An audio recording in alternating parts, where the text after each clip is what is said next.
우리 곁에 누가 있다라고 하는 것은 참으로 행복한 일입니다. 우리 곁에 아무도 없다라고 할 때에 얼마나 외로울까요? 얼마나 험난한 삶을 살아갈 것일까요? 하지만 여러분, 우리 곁에 누군가가 있다라고 할 때에 우리는 참 만족을 얻을 수가 있습니다. 고단하고 힘겹고 어려운 인생길을 걸어가는 순간에 여러분, 우리 주님이 우리 곁에 계심을 믿으시기 바랍니다. 우리와 함께 계시는 그 하나님으로 인하여 우리는 기뻐할 수 있다라고 하는 것이죠. 특별히 우리는 오늘 온 성도들과 함께 더불어서 하나님을 예배하고 있습니다. 여러분 곁에 앉아 계신 그 한 분이 하나님의 존귀를 받는 하나님의 자녀이고 나 역시도 오늘 그런 특별한 은혜로 부름받은 성도라고 하는 사실을 믿으시기 바랍니다. 그래서 여러분 옆에 분과 함께 인사할 때 제 곁에 앉아주셔서 감사합니다. 우리 한번 인사했으면 좋겠습니다. 제 곁에 앉아주셔서 감사합니다. 함께 해주셔서 감사합니다. 할렐루야. 우리 영평교회는 그 이름의 뜻대로 영원한 평화가 있는 교회인 줄로 믿습니다. 우리 곁에 누가 계십니까? 살아계신 하나님이 계십니다. 나를 위하여 구원하러 이 땅에 오신 예수님이 나와 함께 하고 있다는 사실이지요. 그리고 하나님은 그 믿음을 가진 성도들을 불러 모아주셔서 영평의 이름으로 교회를 세우시고 오늘 함께 예배드리는 이 공동체가 하나님의 기쁨이요 선한 하나님의 뜻 가운데 세워지는 주의 처소인 줄로 믿습니다. 그래서 우리 곁에 항상 성도들이 있고 또 내 곁에 항상 주님이 있다라고 하는 사실로 기뻐하며 나아갈 수 있기를 바랍니다. 우리 주님은 어떻게 오시는가? 첫 번째, 어떻게 오셨을까요? 말씀으로 우리 곁에 오셨습니다. 믿으십니까? 두 번째, 어떻게 해요? 밝은 빛으로. 할렐루야. 아유, 우리 기억력도 좋아요. 다시. 첫 번째, 우리 주님은 어떻게 내 곁에 오셨다고요? 말씀으로 오셨습니다. 두 번째는요, 빛으로 오셨습니다. 그리고 오늘 세 번째, 어떻게 오셨나요? 평화로 우리 곁에 오신 그리스도. 오늘 그 주님의 말씀을 함께 나눌 때에 참된 평화가 여러분의 있기를 축원합니다. 평화가 있어야 되는 거예요.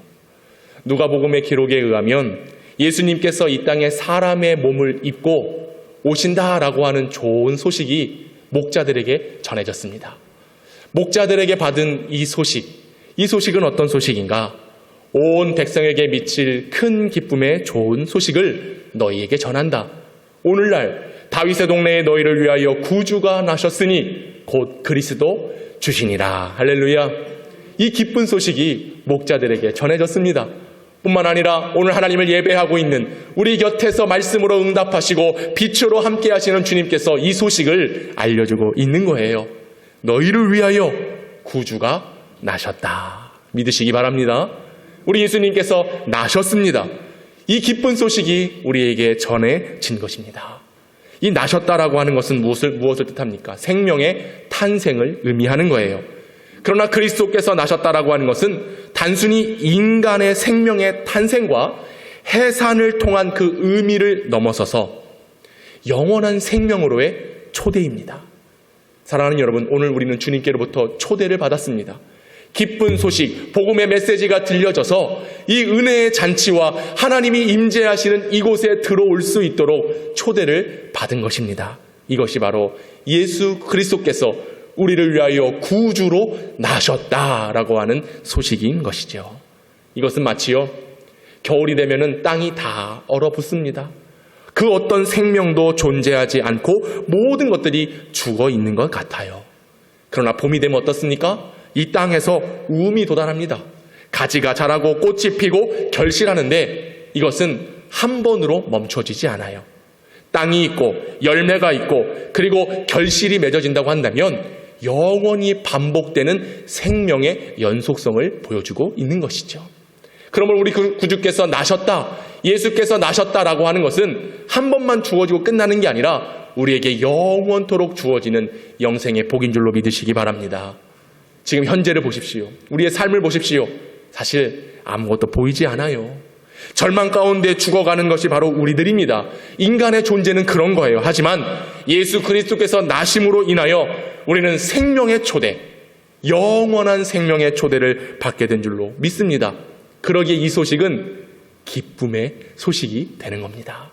이 기쁨의 좋은 소식은 우리에게 그 기쁨 이상 너머에 환희를 안겨주는 거예요. 그리고 소망을 주시는 겁니다.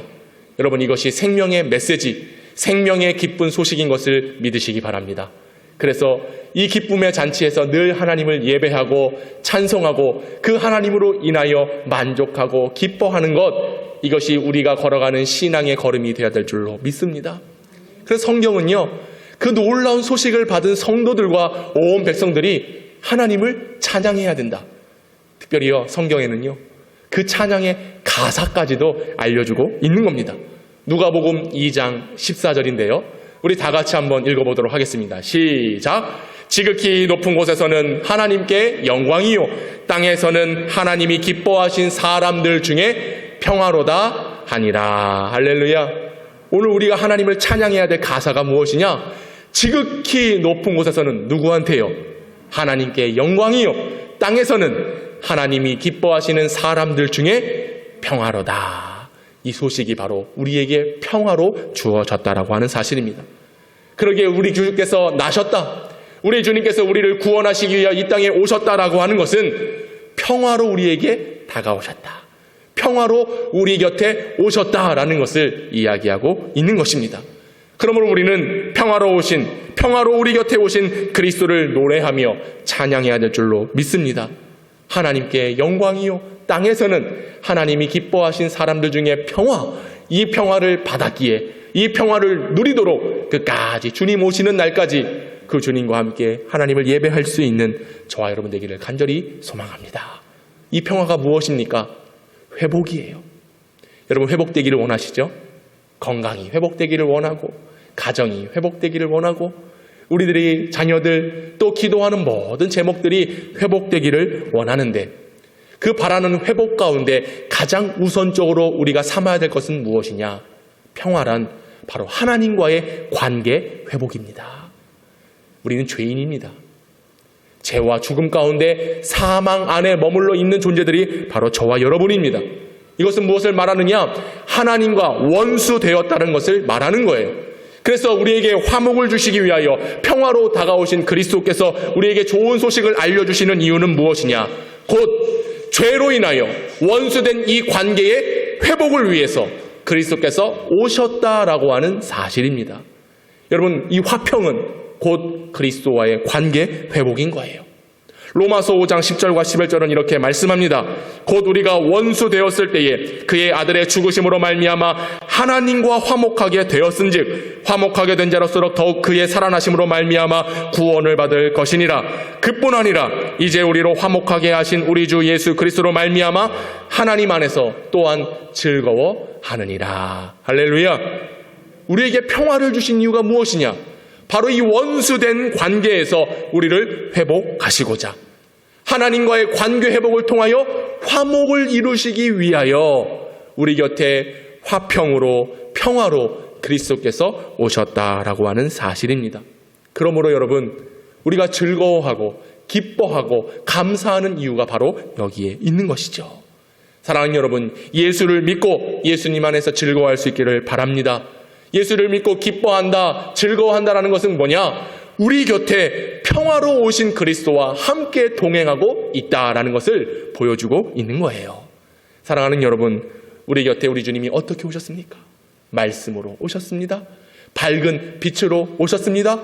그리고 하나님과 무너진 원수된 이 관계를 회복시키시기 위하여 화목으로 평화를 가지고 우리 주님께서 내 곁에 오셨음을 기억하시기 바랍니다. 믿으시기 바랍니다. 이게 바로 우리가 가져야 될 신앙이에요. 그래서 오늘 본문에 세례 요한이 예수님을 어떻게 소개하고 있는가?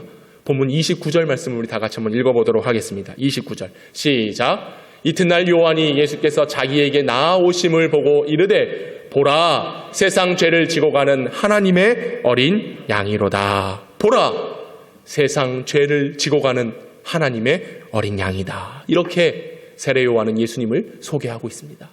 이 짤막한 한 구절, 세상 죄를 지고 가는 하나님의 어린 양, 이 말씀 속에 하나님의 평화를 선포하고 있습니다.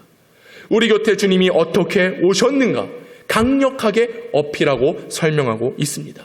어린 양, 우리의 죄를 짊어지시기 위하여 오신 어린 양, 곧 예수 그리스도의 희생, 수고, 헌신, 순환, 그리고 십자가를 통한 승리가 함축되어 있는 말씀입니다.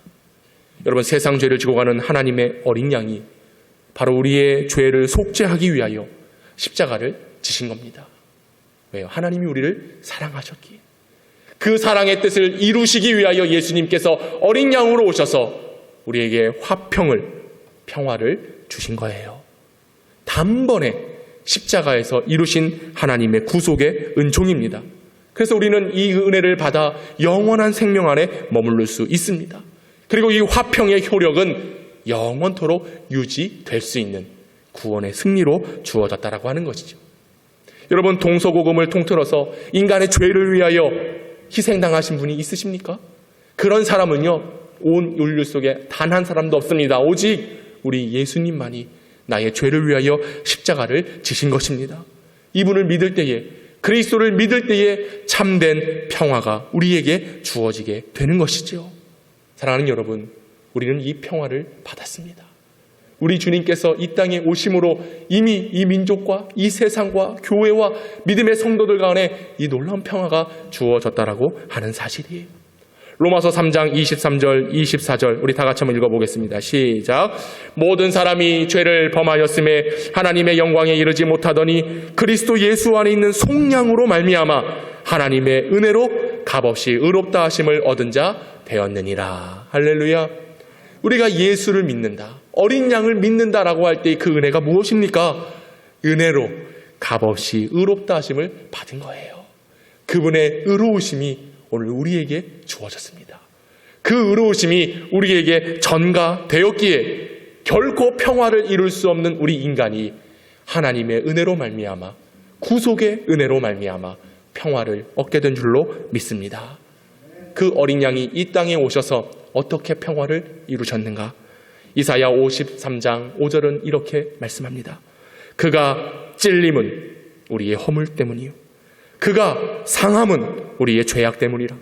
그가 징계를 받음으로 우리는 평화를 누리고 그가 채찍에 맞음으로 우리는 나음을 받았도다.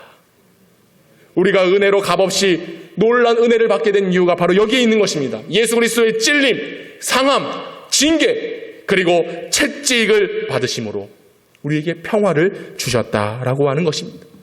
너무나도 놀라운 은총인 줄로 믿습니다. 우리의 허물 때문입니다. 우리의 죄악 때문입니다. 우리를 살리시고자 하시는 하나님의 사랑 때문에 그가 채찍을 당하시고 찔리시고 상함을 받으셨다라고 하는 것이죠. 그러게 여러분, 우리가 그 은혜를 받았기에 우리가 소망하고 갈망해야 될 것은 무엇이겠습니까? 바로 평화를 원해야 되는 것입니다. 평화를 갈망해야 되는 것입니다.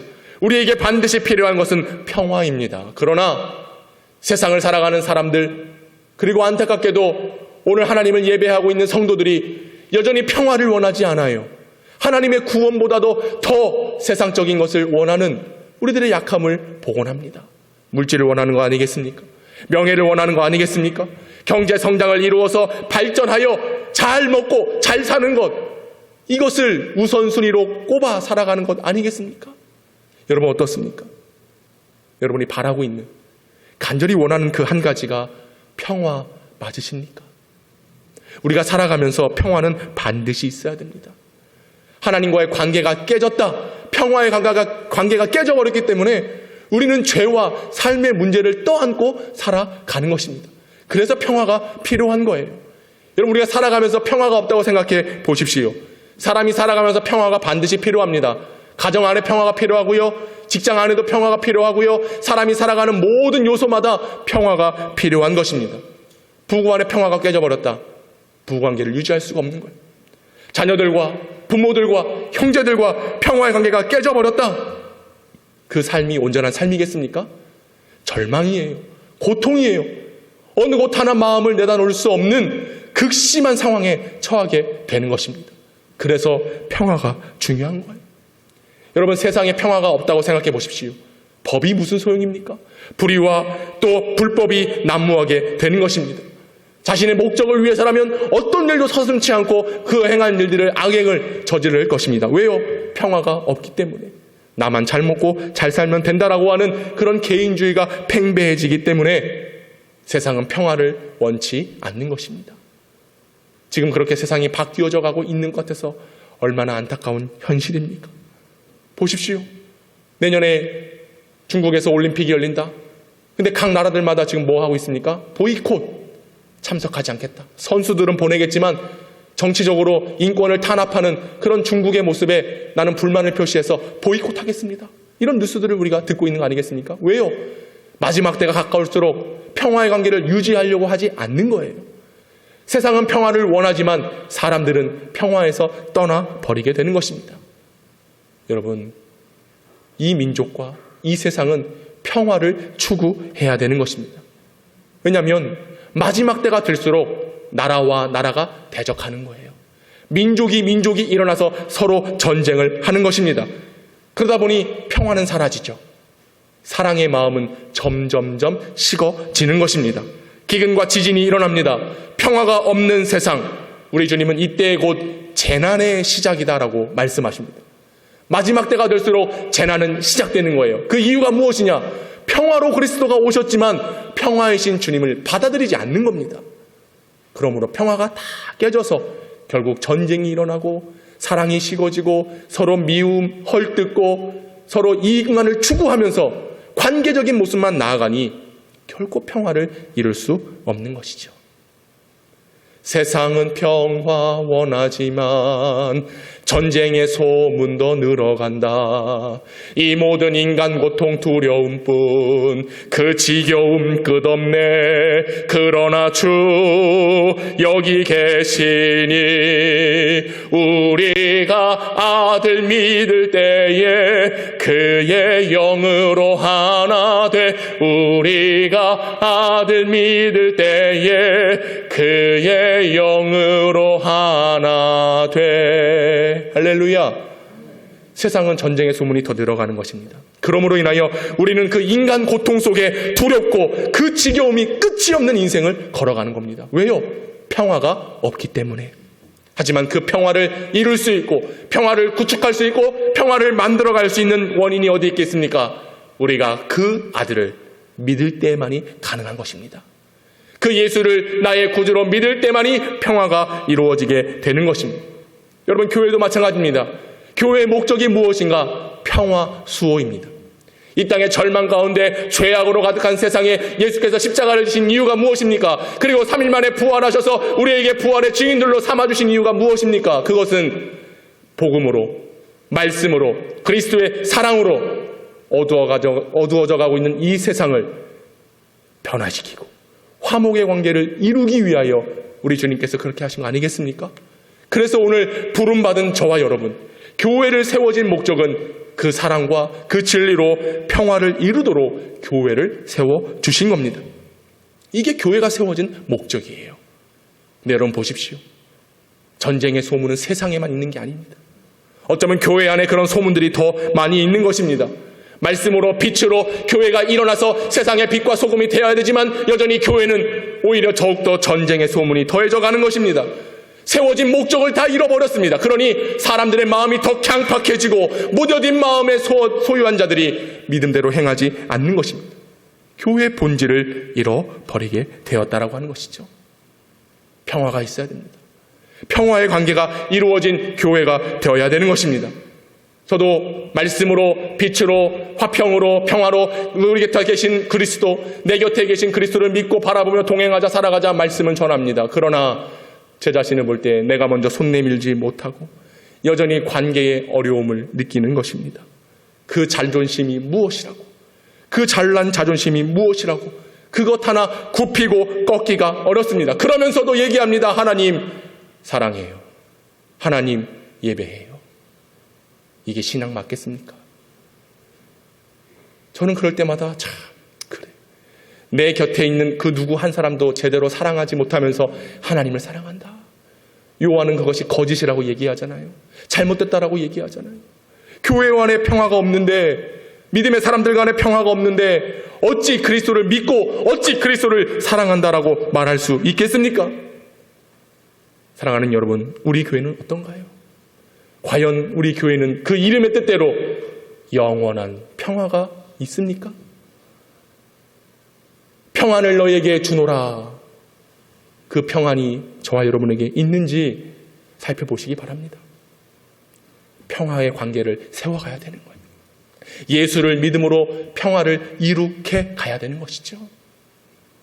그래서 저는 내년에 지난주에 공동모회 때 말씀드렸듯이 새로운 변화를 가지고 목회를 하려고 합니다. 그동안에 습관처럼 해오던 어떤 모임들의 방향을 바꾸려고 하는 거예요. 교회는 사람들이 모여있지만 사람의 교제가 이루어져서는 안 되는 겁니다. 성도들의 교제가 이루어져야 되는 거예요. 그 목적은 화평을 목적으로 하는 것입니다. 믿음의 방향으로 나아가야 되는 거예요. 영적인 방향으로 나아가는 교회 사역을 시작해 보려고 합니다. 사람들이 모여있다 보니까 사적인 말이 오가요. 내 마음에 맞으면 좋은 일이고 내 생각에 내 마음에 틀린 일이면 그것은 잘못되었다라고 부정하는, 그러니 공동체와 관계의 모습에 화평이 깨어지게 되는 거예요. 말 한마디에 괜히 상처받고 시험 들고 결국 교회를 떠나는 거 아니겠습니까? 그래서 저는 인간적인 교회 공동체가 아니라 사람들이 모여있지만 사람들의 공동체가 아니라 영적인 교회 공동체를 세우려고 합니다. 모이면 찬송하고 기도하고 하나님께서 주신 말씀을 묵상하여 그 한 주간 주신 그 말씀으로 어떻게 살았는지를 교제하는 영적인 공동체를 만들려고 합니다. 그래서 여선교회, 남선교회는 잠시 내려놓습니다. 중단합니다. 그래서 말씀의 공동체로 묶어지려고 합니다. 사랑하는 여러분, 우리 교회가 어떻게 세워진지를 아십시오. 그 이름의 뜻대로 영원한 평화를 위하여 세워진 교회입니다. 이제 우리는 늘 주의 영광을 위하여 모이는 공동체가 되어야 될 것입니다. 그 일을 시도함에 있어서 두려움은 있습니다. 염려도 있습니다. 과연 잘 될지 걱정도 됩니다. 그러나 저는 제 곁에 계신 주님을 믿습니다. 우리 교회에 함께 계시는 하나님을 믿습니다. 그분은 우리 안에 갈라지고 나눠지라고 공동체로 모여주신 게 아닌 거예요. 함께 사랑하고 떡을 떼고 교제하고 말씀을 나누고 기도하고 사람들의 말이 아니라 믿음의 말로서 세워지는 교회로 세워가라고 주님께서 우리를 불러주신 줄로 믿습니다. 이게 영평교회예요. 이게 교회예요. 우리 교회뿐만 아니라 이 땅에 세워진 모든 교회들이 그렇게 나아가야 됩니다. 각자 다른 생각, 다른 마음을 가지고서는 결코 하나 될 수 없다라고 하는 것이죠. 여러분, 우리 교회가 그리스도로 인하여 어린 양 예수로 인하여 평화가 넘치는 교회 될 수 있기를 간절히 소망합니다. 그러기 위해선 동참해 주셔야 돼요. 여러분들이 함께 해주셔야 됩니다. 어떤 모임에 있어서 소극적으로 그리고 또 뒤로 물러나서는 안 되는 거예요. 내게 주시는 힘과 능력, 여러분 보십시오. 그렇게 하고 싶어도 못할 날이 옵니다. 지금은 힘이 있어서, 지금은 능력이 있어서, 지금은 누가 알아줘서 이 자리에 앉아 있는 것 같지요. 그 어느 누군가는 이곳에 앉고 싶어서, 이곳에 오고 싶어서 정말로 애간장을 노리며 하나님 나 고쳐주세요, 하나님 치료해주세요 라고 기도하는 사람들이 있어요. 부끄럽지 않으십니까? 머지않아 우리도 그럴 날이 오는 거예요. 그날이 오기 전까지 주어지는 이 시간 힘을 다해서 정말로 교회를 사랑하고 하나님의 영광을 위하여 나아가는 저와 여러분 되기를 간절히 소망합니다. 이게 바로 화평을 이루어가는 교회의 모습이에요. 이 평화라고 하는 것은요, 두 가지 의미로 해석해 볼 수가 있습니다. 첫째는 뭐냐? 세상적인 화평이에요. 이 세상적인 화평은 무엇이냐면, 당시 이 기원전 1세기 말에 아우구스티누스 황제가 로마를 재정비합니다. 로마를 새롭게 건축하고 이룩해 가면서 그때부터 세계 어느 민족보다 가장 뛰어난 민족이 바로 로마가 되는 거예요. 약 200년 동안 그 로마의 통치가 전 세계적으로 정치적으로 군사적으로 뛰어난 활약을 펼치게 되는 거예요. 그때 사람들이 말합니다. 팍스 로마.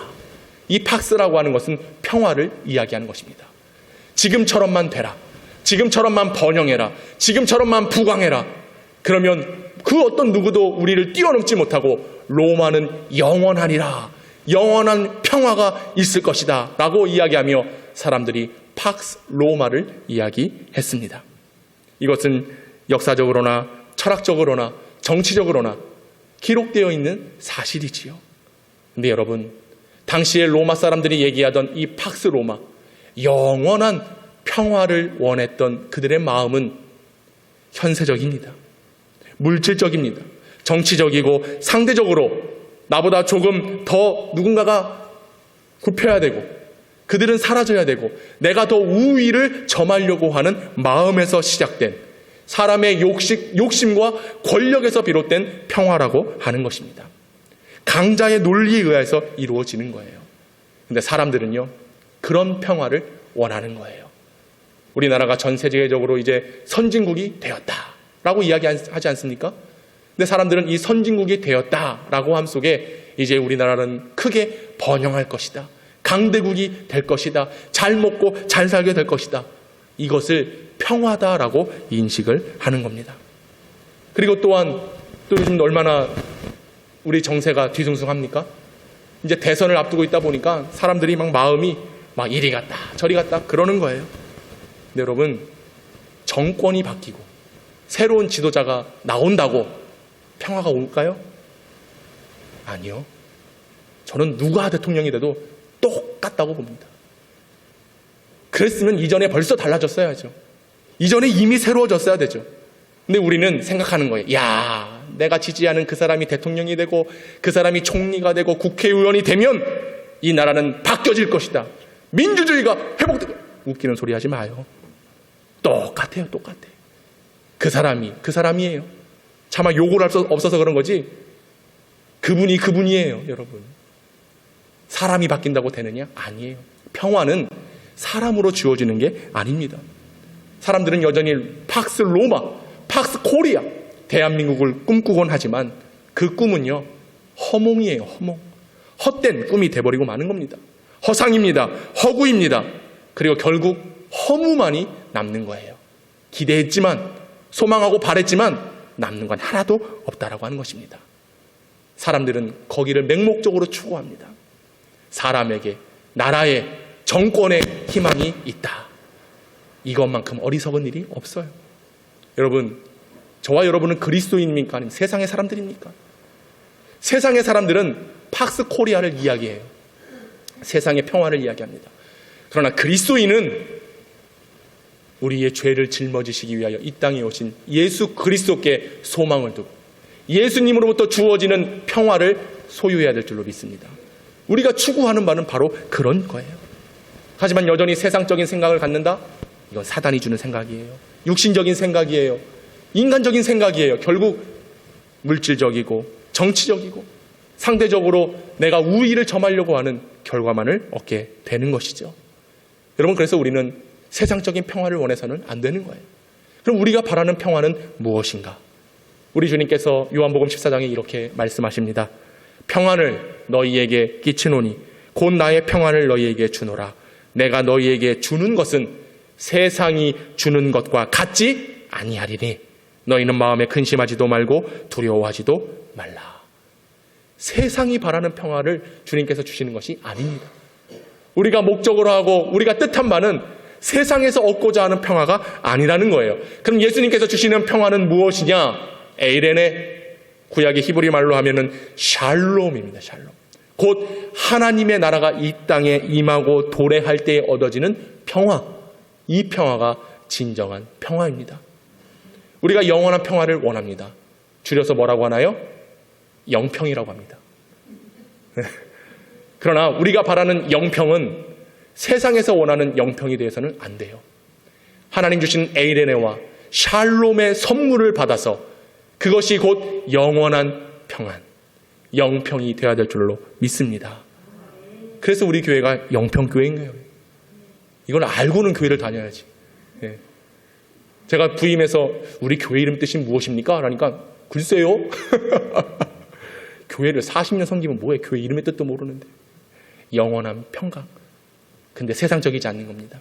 하나님이 이 땅에 선물로 예수 그리스도를 보내주셨듯이 그 선물을 받은 믿음의 성도들이 모여서 영원한 평강, 평화를 원할 때에 그것이 영평이 될 줄로 믿습니다. 우리 옆 사람과 한번 인사합시다. 영평에 오심을 감사합니다. 환영합니다. 축복합니다. 인사만 하겠습니다. 영평에 오심을 감사합니다. 환영하고 축복합니다. 그렇습니다, 여러분.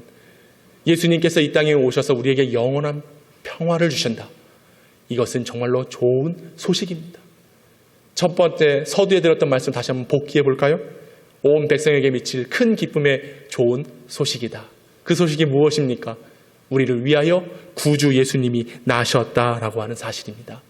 그래서 우리는 그 평화를 받아들일 때에, 세상이 주는 것과 같지 아니하는 평화를 받을 때에 우리는 두려워하지 않습니다. 근심하지 않습니다. 염려하지 않습니다. 오직 예수님 한 분만으로 살아가는 인생을 살게 될 줄로 믿습니다. 세례 요한이 증거하고 있는 어린 양이 바로 이거예요. 어린 양의 뜻이 무엇이겠습니까? 우리의 죄를 짊어지고 결국 우리가 해결할 수 없는 이 평화의 문제를 해결해 주시기 위하여 어린 양이 오셨다라고 하는 거예요. 이것은요, 더 이상 우리의 문제점, 우리의 두려움, 우리의 병듦이 더 이상 눈에 보이지 않고 깨끗하게 치워주시겠다라고 하는 기쁜 소식인 줄로 믿습니다. 그 주님이 오심으로, 어린 양이신 예수님이 오심으로 우리는 더 이상 눈에 보이는 죄에서 해방되고 깨끗하게 되고 정결하게 되어서 주님으로 인하여 살아가는 기쁜 영생을 얻게 된 것이지요. 사랑하는 여러분, 우리는 평화가 필요합니다. 평화로 내 곁에 오신 주님과 함께 살아야 되는 것입니다. 이 평화가 우리 교회에, 여러분의 가정에, 그리고 이 나라 이민족, 세계 열방 가운데 그리스도의 평화가 임하기를 간절히 소망합니다. 그렇다면 우리가 평화를 유지하고 어떻게 해야 평화의 모습을 보이며 살아갈 수 있을까? 저는 한 가지만 말씀드리려고 합니다. 우리가 어떻게 평화의 주님과 함께 동행할까요? 여러분, 평화라고 하는 것은 그 주체는 오직 예수님이십니다. 평화는 예수님으로 인하여 주어지는 거예요. 그러기에 나는 가리워져야 됩니다. 나는 사라져야 되는 거예요. 나는 아무것도 아닌 것을 고백해야 되는 것입니다. 요한은 자신을 소개할 때에 선지자 이사야의 말과 같이 광야에서 외치는 소리다라고 이야기했습니다. 소리, 눈에 보이지 않는 겁니다. 외쳐지지만 그 외쳐진 이름의 증거만이 남고 나머지들은 다 사라지게 되는 것이죠. 주의 길을 준비하고 오실 길을 곧게 하는 자로서 자신을 소개하고 있습니다. 그래서 이사야 40장 3절은 이렇게 말씀하십니다. 외치는 자의 소리여 이르되 너희는 광야에서 여호와의 길을 예비하라. 사막에서 우리 하나님의 대로를 평탄하게 하라. 요한복음 1장 23절에 이르되 나는 선지자 이사야의 말과 같이 주의 길을 곧게 하라고 광야에서 외치는 자의 소리로다 하니라. 이것은 무엇입니까? 세례 요한 본인을 드러내지 않는 거예요. 사람들이 아주 신기했거든요. 아니 네가 누구인데 와서 세례를 베푸냐? 네가 누구인데 광야에서 소리치며 메시아를 이야기하느냐? 그때의 세례 요한은 이렇게 이야기하는 것입니다. 31절에 나도 그를 알지 못하였으나 내가 와서 물로 세례를 베푸는 것을 그를 이스라엘에 나타내려 함이라 하니라. 그를 나타내려 함입니다. 오직 예수님만을 증거합니다라고 세례 요한이 이야기하고 있는 거예요. 그것이 무엇입니까? 오늘 본문 34절 같이 한번 읽어보도록 하겠습니다. 34절 시작. 내가 보고 그가 하나님의 아들이심을 증언하였노라 하니라. 아멘. 세례 요한이 누구를 외치고 있습니까? 예수님을 외치고 있습니다. 누구를 나타내고 있습니까? 예수님을 나타내고 있습니다. 세례 요한이 누구를 증거하고 있습니까? 하나님의 아들이심을, 예수님이 하나님의 아들이신 것을 증거하고 있습니다. 제사장들과 레위인들이 세례 요한에게 묻습니다. 너 누구냐? 너 누구냐? 엘리야냐? 선지자냐? 그때 요한은 얘기합니다. 나는 아무것도 아닙니다. 엘리야도 아니고 선지자도 아니고 그저 광야에서 외쳤다 사라지는 소리입니다. 세례 요한 자신을 드러내지 않았어요. 우리가 화평의 관계를 만들기 위해서는 나 자신이 드러나서는 안 되는 것입니다. 오직 하나님의 아들만을 드러내고 하나님의 아들만을 소개하고 하나님의 아들만을 외쳐야 하는 것입니다. 우리 교회에 누가 드러나고 있습니까? 예수님이 드러나야 됩니다. 여러분의 삶에 누가 드러나야 됩니까? 예수님이 드러나야 됩니다. 여러분의 가정, 여러분의 인생의 주인은 누구십니까? 우리 예수님이 주인인 줄로 믿습니다. 평화의 주체는 예수님이에요. 오직 예수님만이 드러나야 되는 것입니다. 인간이 아무리 뛰어나고 잘났고 재능이 있다고 한들 이 사회를 인간이 만들어간다라고 이야기하지만 결국 인간은 화평을 만들 수가 없습니다. 인간의 모습은 항상 끝이 있는 거예요.